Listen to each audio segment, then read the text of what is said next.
the Agorist Next podcast. I'm Brandon. I've got my great co-host Dag with me. How you doing, Dag? I'm doing excellent, man. How you doing? I'm great. Before we get started, we could really use your support at Agorist Nexus. We've got a donate page. We're on Subscribestar, all that. We've got affiliate link. You can get great services and also support our page at the same time. Those are on like all the article and podcast pages. So if you go there, we'll have all those links for you. And yeah, without further ado, we've got a very special guest I'm extremely honored to have on, Victor Koman. He's the man behind Kopubco, which published Konkin's work, and OG Agorist. I mean, I'm surprised he's not. He should be famous all over the place and on many different podcasts, in my opinion. And so, without further ado, how you doing, Mr. Koman? I'm doing great. How are you doing? I'm great. It's so great to have you on. I have to say this is probably the one podcast that I've been really looking forward to. So I just really appreciate you coming on today. Well, it's a pleasure to be here. So if you could, tell us about how you got into Agorism and like how you met Sam. Well, I'm a paleo-agorist, I guess. I was there before.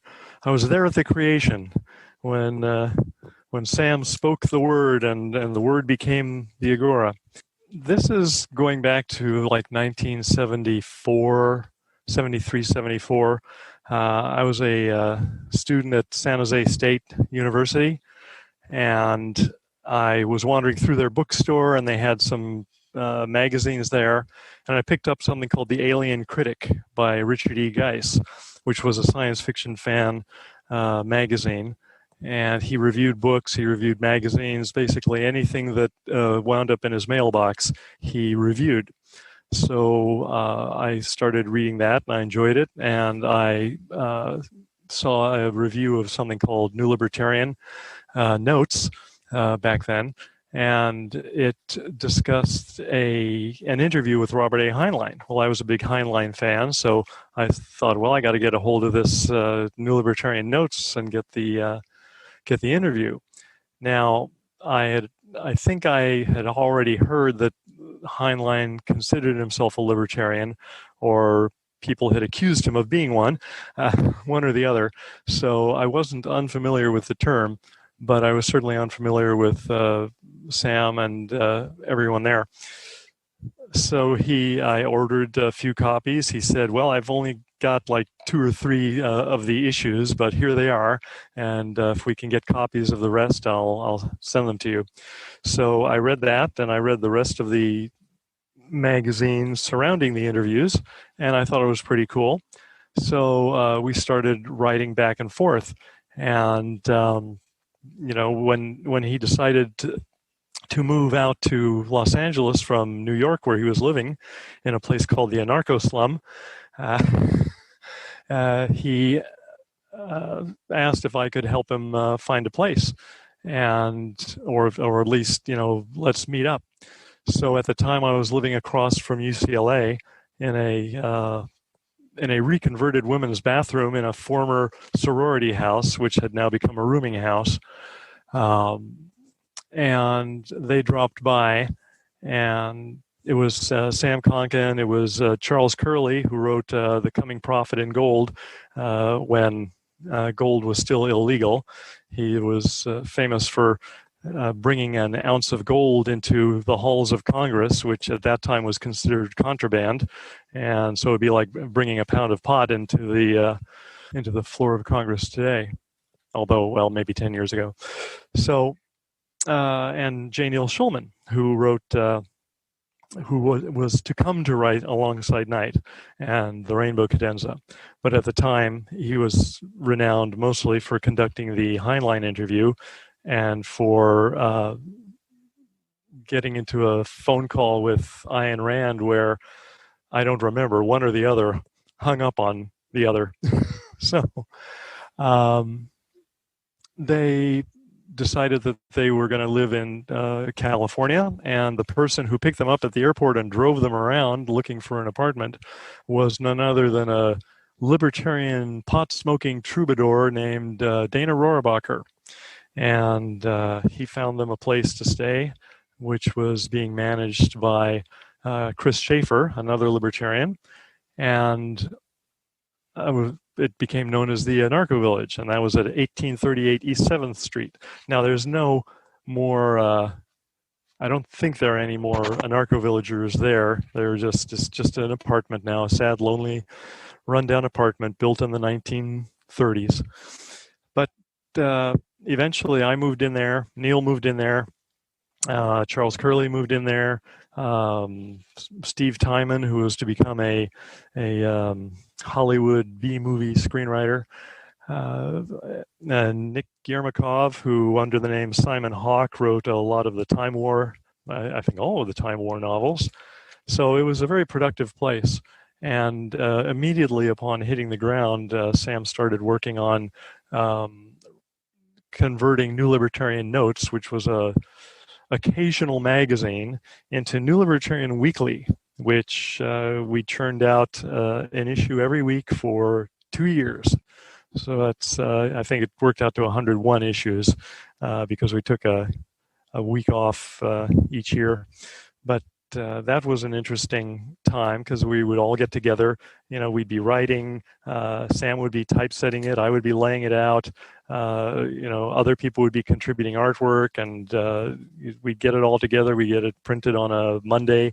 We get it folded in an archaic folding machine, and we would address the labels with this old mimeograph type addressographic or something, and we'd slick postage on them and mail them out. So it was very hardcore activism going on there in the mid to late 70s. Can you tell me a little about the Anarcho Village?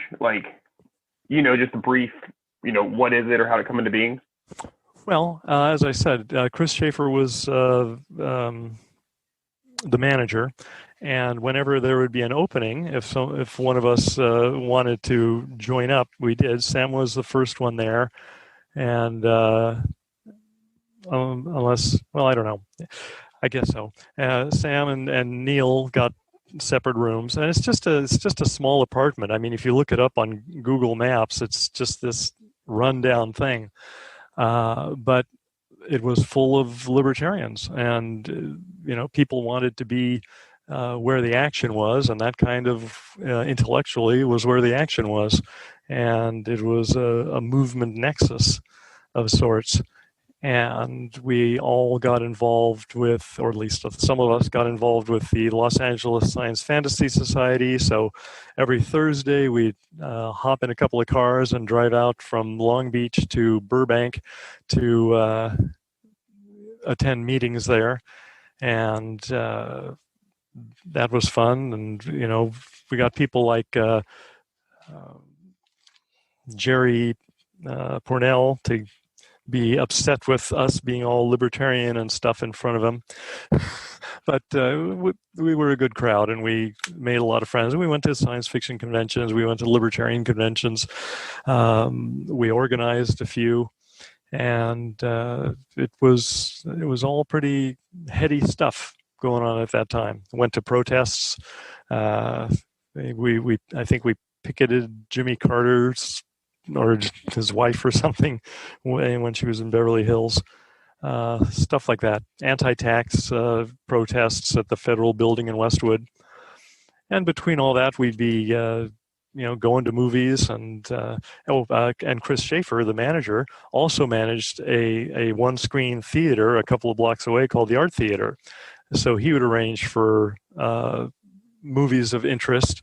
One time we went, they played rollerball, and the director was there, Norman Jewison, and we got into discussions about the corporate underpinnings of the world in that movie, and that was pretty interesting stuff. So that was what it is. I moved in there at one point, I think in late 76, I think, and living like next door to Sam and a couple of doors down from Neil. And then there was another guy named Tom Saline who was like a acid head libertarian OTO member, and that was pretty fascinating stuff. Some of what I got from listening to him, I worked into my novel, The Jehovah Contract. So that was a good source of inspiration. And in fact, a lot of inspiration came from hanging around Sam and so on. Sam made one casual remark one time when he was a little drunk in the back of a car, and he said, why don't those Catholics who are so anti-abortion, why don't they just go run around to the abortion clinics and scoop up all the fetuses and raise them as their own? And from that, I got the idea to write Solomon's Knife, which was about a doctor that secretly performs trans options, which is taking a fetus out of a woman who doesn't want to be pregnant and putting it into a woman who does, and she gets caught, and the courtroom trial is chock full of libertarian stuff. So it was a very very energizing atmosphere there, like any bohemian world would be. And it was definitely bohemian. Sorry? Can you kind of tell us how it evolved and then later how you started Kopubco? Oh, sure. Sam wrote New Libertarian Manifesto in the early 80s, I think like 1980. And he self-published it in under the name Anarchosamizdat Publications. And I think he printed maybe 1,000 or 2,000 copies, and he sold or gave away most of those. And when he ran out of copies, I was making money at the time because I was working at a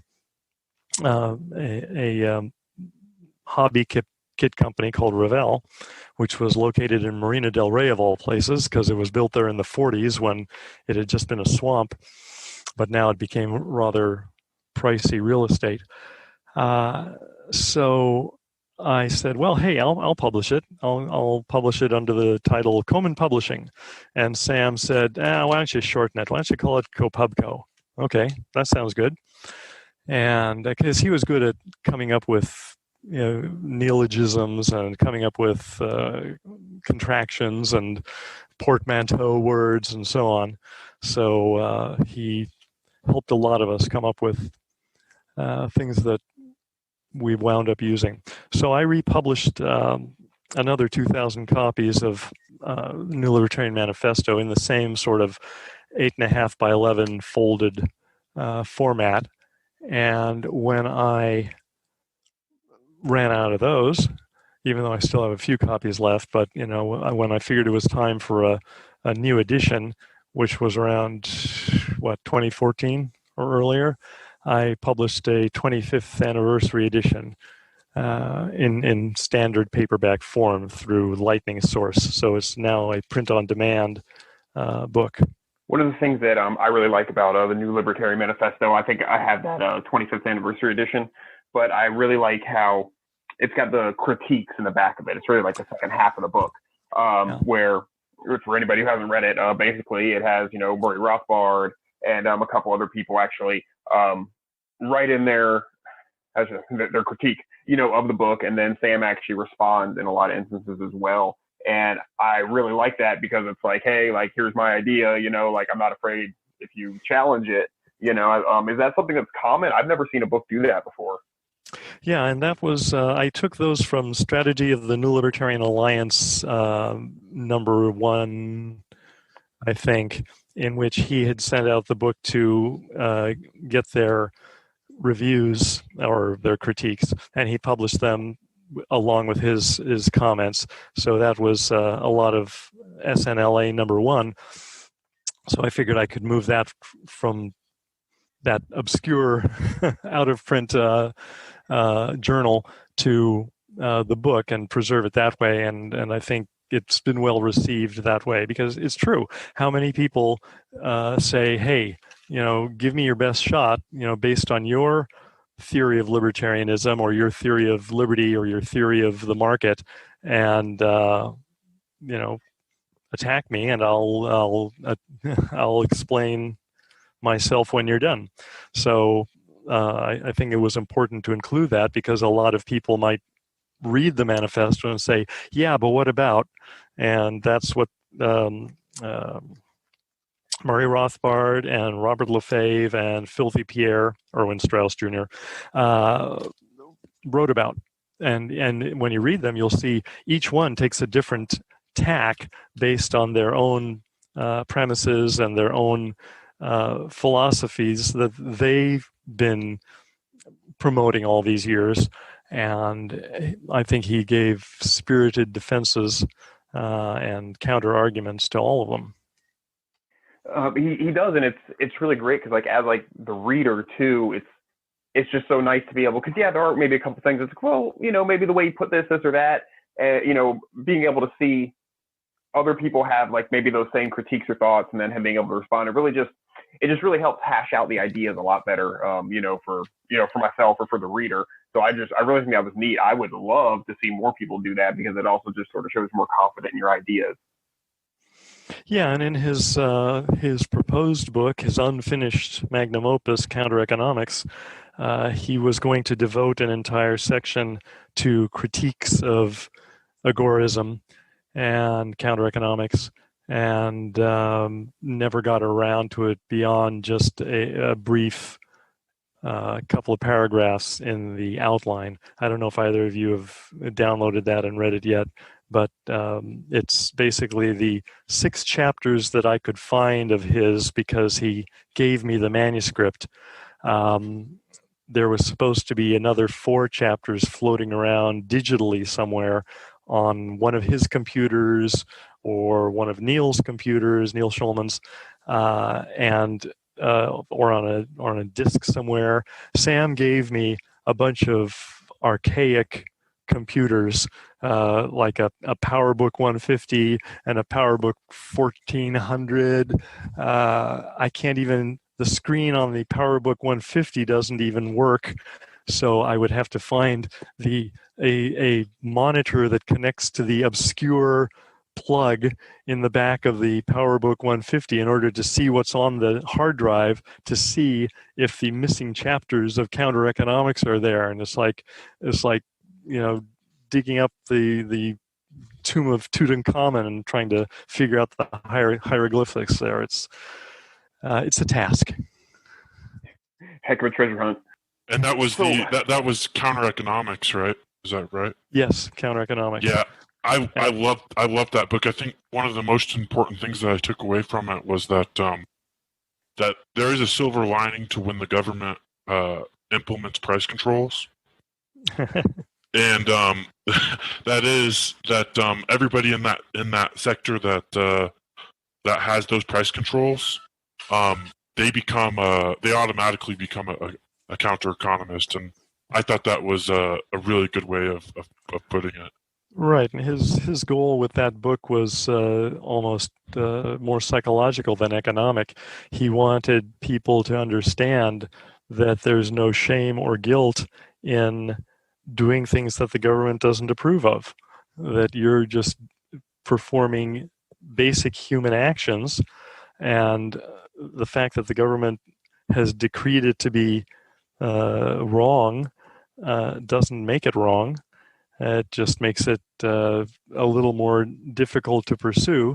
But if you all stick together and you all recognize your common interest in defying state controls, then you'll build this community of like-minded individuals, and at some point the government is unable to enforce any of its edicts.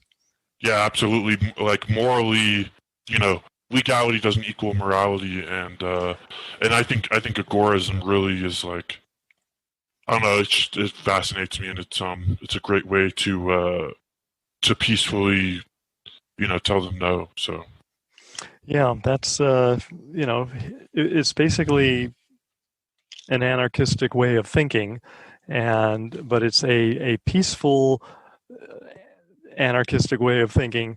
What's really driving me nuts these days is every newsman and woman on every station, calls all these rioters anarchists. They're not anarchists. They're obviously communist subversives and nihilistic criminals. Just Absolutely. There's nothing moral about imposing yourself on somebody's property and burning it or looting it. There's nothing right-wing or right-wing. Sam had a different definition of right and left. There's nothing what we would consider libertarian about that, and I think they themselves use anarchy as the cover for their attempts to impose a new state on us. Certainly, when Chaz and Chad were first developed, what's the first thing they did? They built a border and they started collecting taxes. There's nothing anarchistic about that utopia. Right. So, yeah. Can you kind of go into Sam or your opinion on Sam's version of left and right? Because I think a lot of people get when Sam says that he's left of Rothbard. I think a lot of people and the left kind of that's how you can tell Sam's really good, because I think both right and left claim him, but I think a lot of people get what he was saying wrong, and if you could elaborate, that'd be great. Sure. He in one of his journals, Movement of the Libertarian Left, Tactics of the Movement of the Libertarian Left. As the longer we stayed in the movement, the longer the titles of the journals got. So Tactics of the Movement of the Libertarian Left, he once published a chart that used the classical, where we get left and right from the classical French Parliament notion. So, and in fact, it's copied today in Congress, where the majority party sits on the right, and the minority party sits on the left. But the classical, he reinterpreted that because he considered the state to be the right, the ultra-right, and libertarians and anarchists and so on to be the left. And he created this scale, a spectrum. And of course, it's dated now because it was 40 years ago. Hard to believe that in the 80s, Sam was trying to revive the 60s, which was only 20 years back. And here we are in the 20s talking about the 80s, which are 40 years back. But that's how time flies when you're having fun.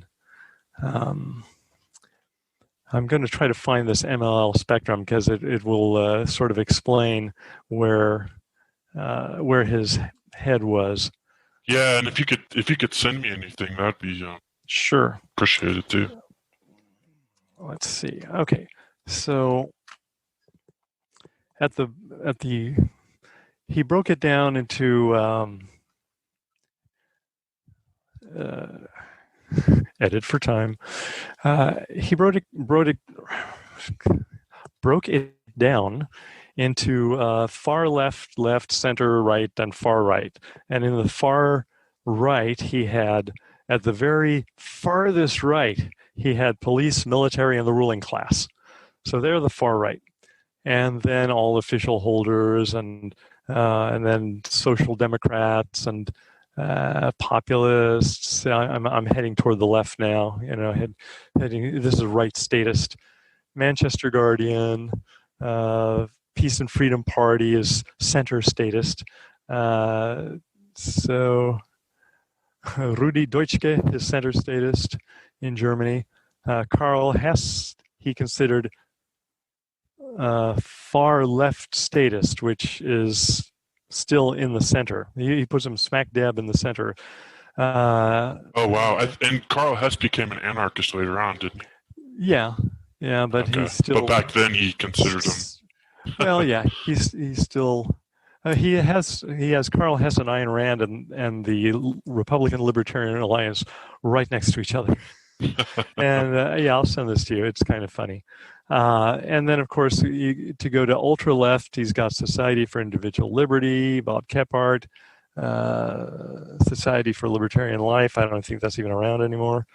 Robert Lefebvre, Movement of the Libertarian Left, New Libertarian, and at the very far ultra left, Agorist, anti-party, far left is the New Libertarian Alliance.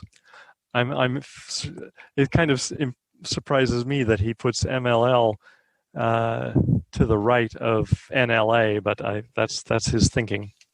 I think he thought that a true libertarian society was beyond even an agorist society, because the agorism sort of exists if there's still a state. I think that was his reasoning.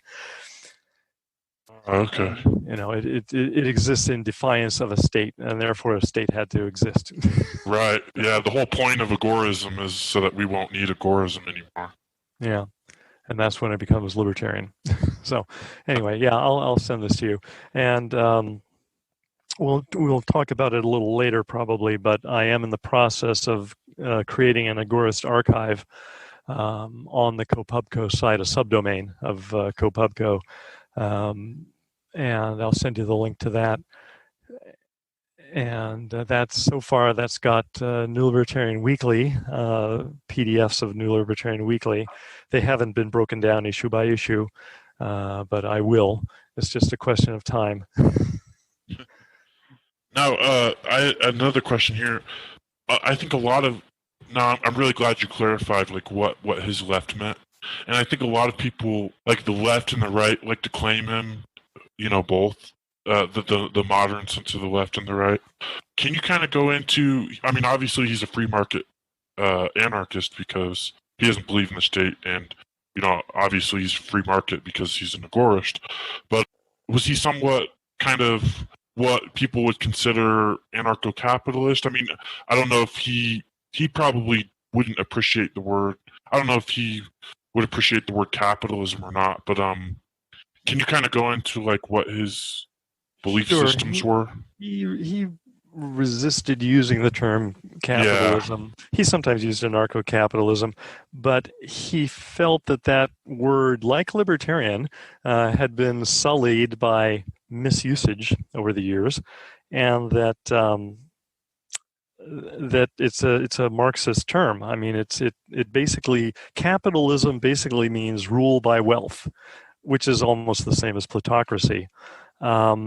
And it was used by Marx in that way, and it's been misunderstood that way by most people. When they talk about capitalism in a favorable way, they're talking about a free market or a freer market. When leftists, classical leftists, socialists and so on, use capitalism, they mean a bunch of rich guys owning the government.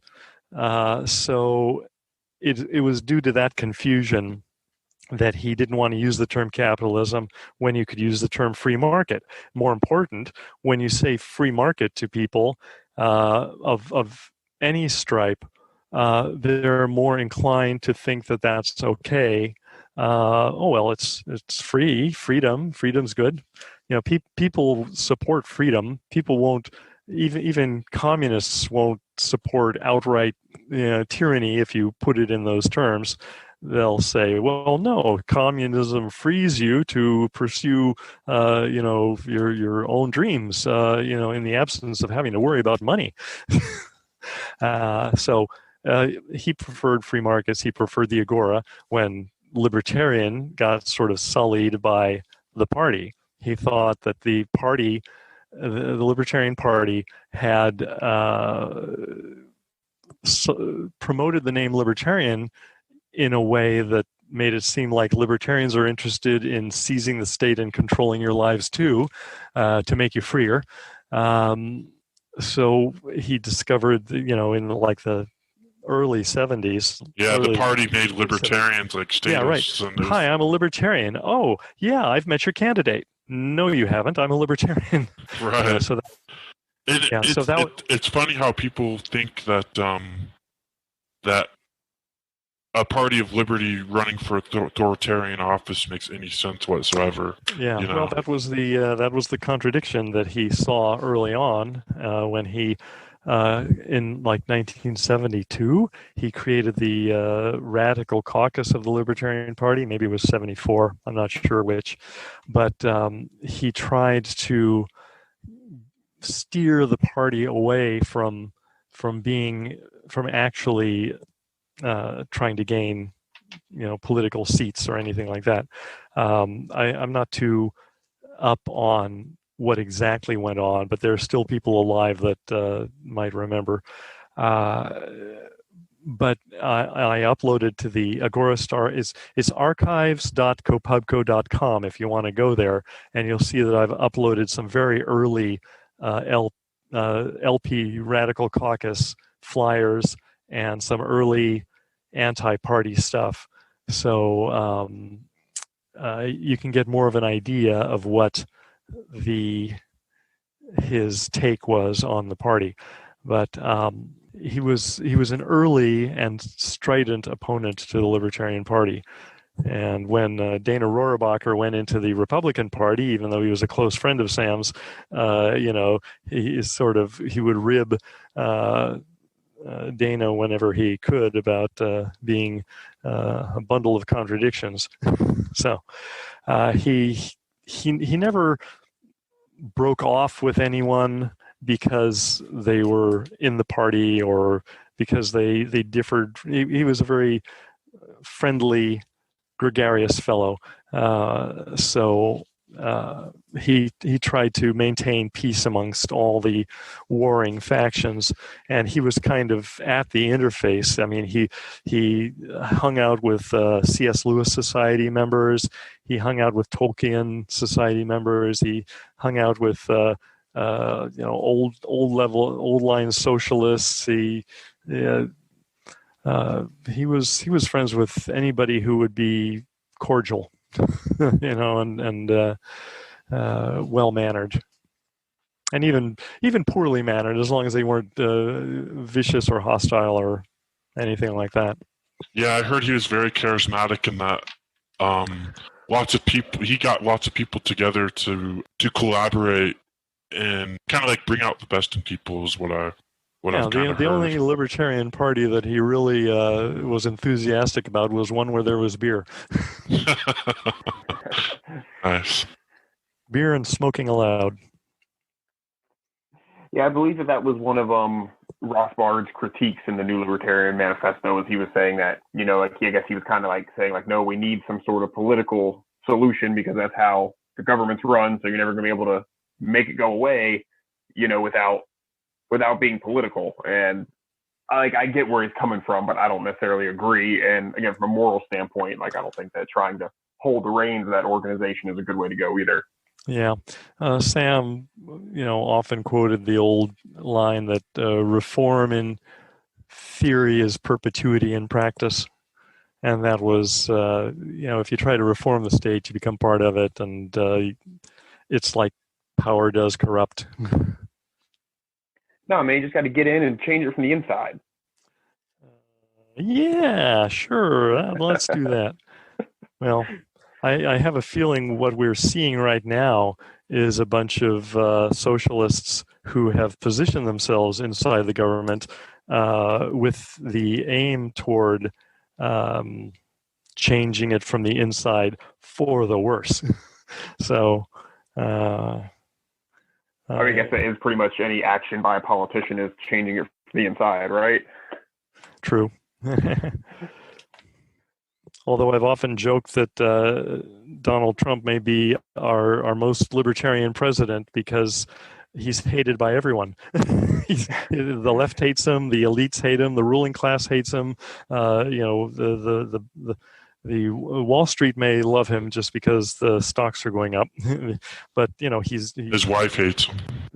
He's deregulating. He's deregulating things the way a libertarian party president would claim to. A candidate would claim to want to do it. And so I don't know.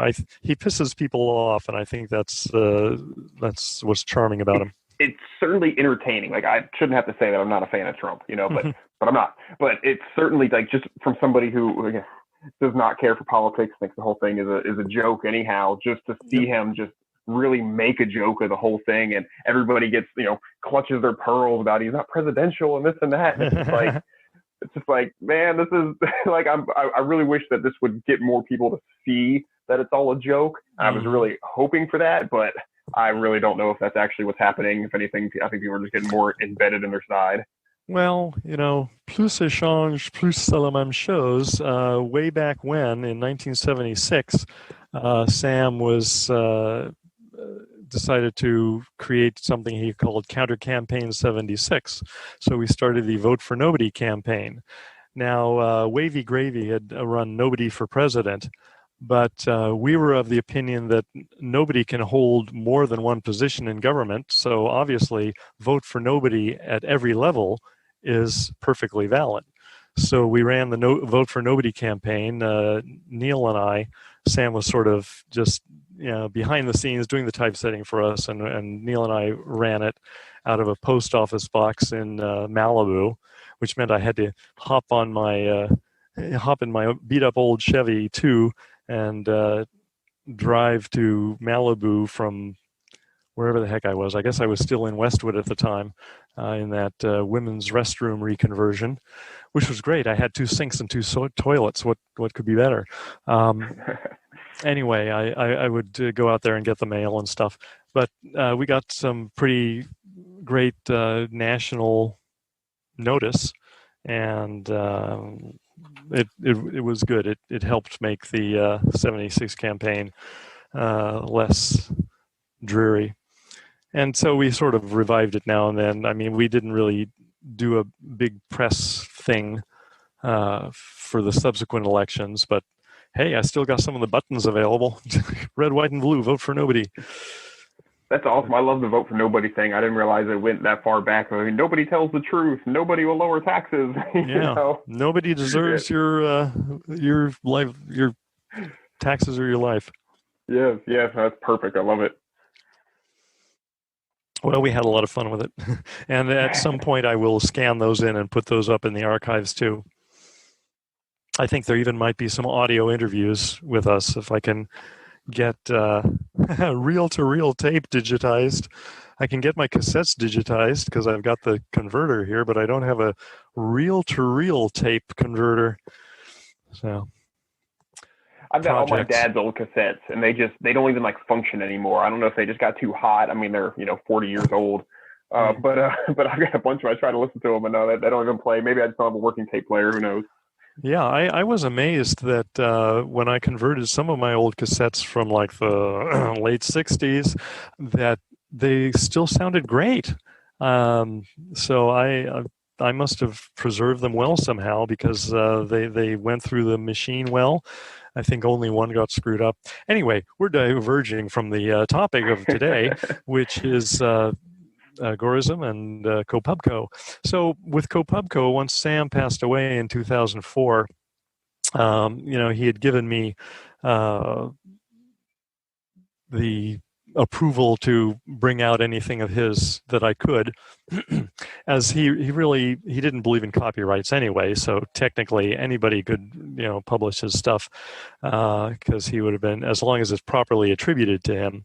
There was one point where somebody had taken a short story he wrote called Agent for Anarchy, changed it to change the name to someone else, a different author, and just published it in a science fiction magazine as Agency Man. And Sam got really bent out of shape about that because he as long as he said, if they had just used my name, that would have been great, but they basically plagiarized it and committed fraud upon the reader. He thinks plagiarism is fraud upon the reader, not fraud upon the author. So eventually the magazine issued a correction and retraction or whatever, and so the matter was settled. But he strongly did not believe in copyright because that's a power granted by the state to an author or a publisher to withhold knowledge, to keep copies from being made. It's not the right to make copies, it's the right to prevent anyone else from making copies. So he didn't believe in any sort of state control of intellectual property. I don't even know if he believed in intellectual property. Wendy McElroy writes a great article on intellectual property abolitionism, and great article, and she goes into like some of what Konkin thought, and he didn't believe in. Yeah, I know Steve Kinsella wanted me to get on some discussion panel about intellectual property or something like that, and present Sam's view. Anyway, when Sam passed away, I got his manuscripts and his computers and a bunch of his backup discs. And so when I could afford to, I brought out an Agorist primer, New Libertarian Manifesto, and then Counter Economics. His goal was to write a book called Agorism. I keep saying it the wrong way. He preferred accent on the gore. Agorism contra Marxism, which would have been his definitive rebuke of Marx. But he never got around to it. I think he wrote an introduction. Yeah, and then I guess Wally takes it away in Class Theory, right? Yeah, I guess I don't know if I've read that yet. I may have a copy, but I don't think I've read his Class Theory part of the book. But I should. But you have Sam's notes on Class Theory. Well, he's written some articles about it. Sorry about that. He's written. One of his issues of New Libertarian Notes was their special ruling class issue. So I'm sure he's mentioned it. Yeah, it's got like Class Theory is really cool. Yeah, I mean, you probably know more than I do for sure. But yeah, that Wally, I can never pronounce his name. Wally Conger. Yeah. Yeah, he a really good job on it. So, and then he also brings out some of Konkin's notes too. So, but yeah, was there anything else you guys want to talk about? I had a question. Can you tell me what I guess I didn't see an explanation of this, but I read it. It was in a pamphlet, I guess, in the end of Alongside Night called, God, I feel like I can't pronounce it, Glomingerism? Glomingerism, yes. What was that? That was just something that I came up with. When I was writing The Jehovah Contract, which is a story about an assassin, a dying assassin given one last assignment, and that's to track down God and kill him. This was the age of televangelists and so on, and I just got a little annoyed at all these various religious groups going around, and Hare Krishna and so on, and Scientology. I thought, hey, if L. Ron Hubbard can start his own religion, I'm going to start my own religion. So I wrote up this pamphlet about how if you want to find God, God walks among us, and you've got to walk up to every person you see and say, if thou art God, I offer myself, and ask you to reveal yourself to me, because I figured that would cause a lot of people to do some really stupid things. And Neil was amused by it, so he included Glomingers in one of his books, and included the tract at the back of the book. Oh, that's a trip. Yeah. And then it kind of sounds like this is the case from based on everything you said tonight, but I really hope the answer to this question is yes. Was Konkin nice in person? Yes, exceedingly nice in person. Awesome. That makes me feel good. Yeah. The only thing that could get him upset were women. He had several romantic liaisons with women, and he would fall, deeply, passionately, romantically, Gray Lensman style in love, and sometimes the women couldn't take that level of intensity, and when they said, "Well, I'm done here," then he'd get very, very hurt. So, and angry. So,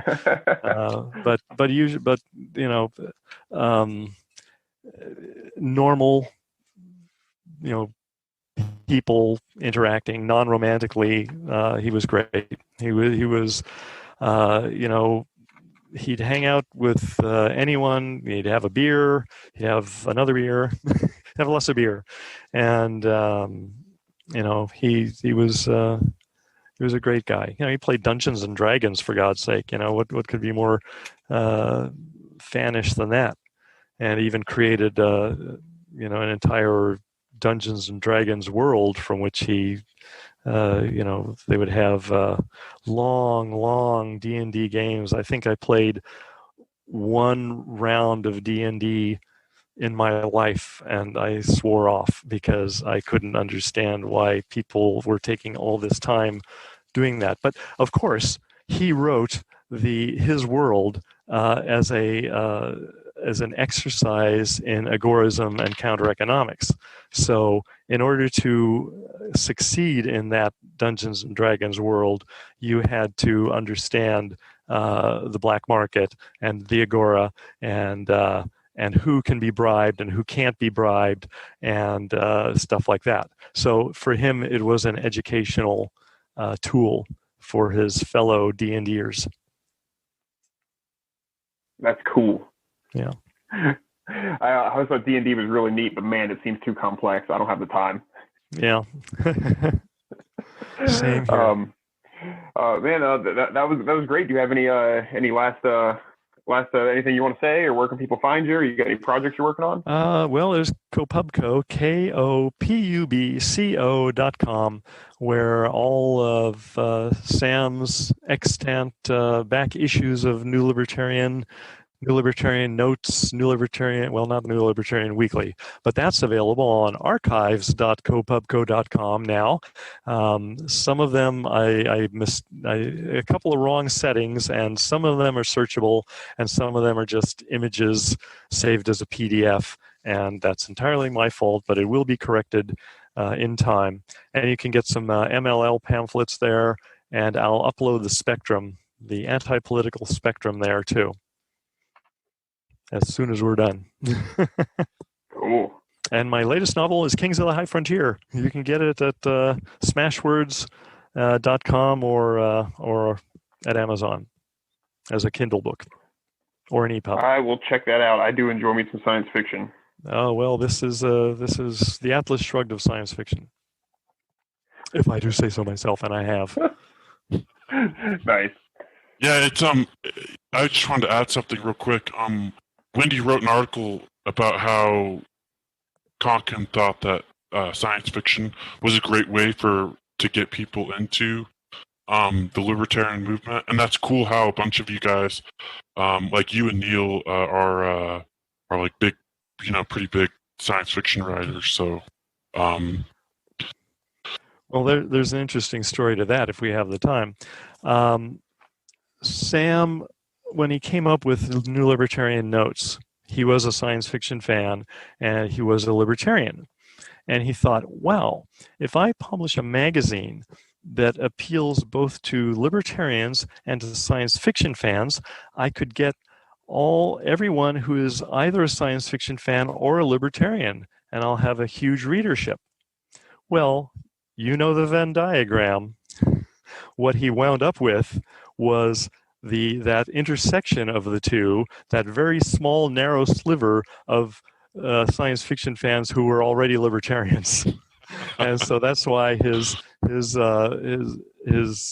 readership was always small, and his publication was sporadic because he would publish whenever he had enough money to bring out another issue, because subscriptions and ad revenue weren't making it. There you go. Yeah, thanks for... Word to the wise. It is possible to be a little too niche. Yeah. There's intersectionalism that works, and there's intersectionalism that doesn't. Well, thank you so much. Yeah, thank you so much, Mr. Koman, for coming on. Victor Koman, everyone. Well, thank you very much for having me. It was great to talk to you, and I wish you continued success with Agorist Nexus, and I look forward to hearing this when it's available. Great. Yeah, true honor. Again, well, that's our show today. Agorist Nexus out.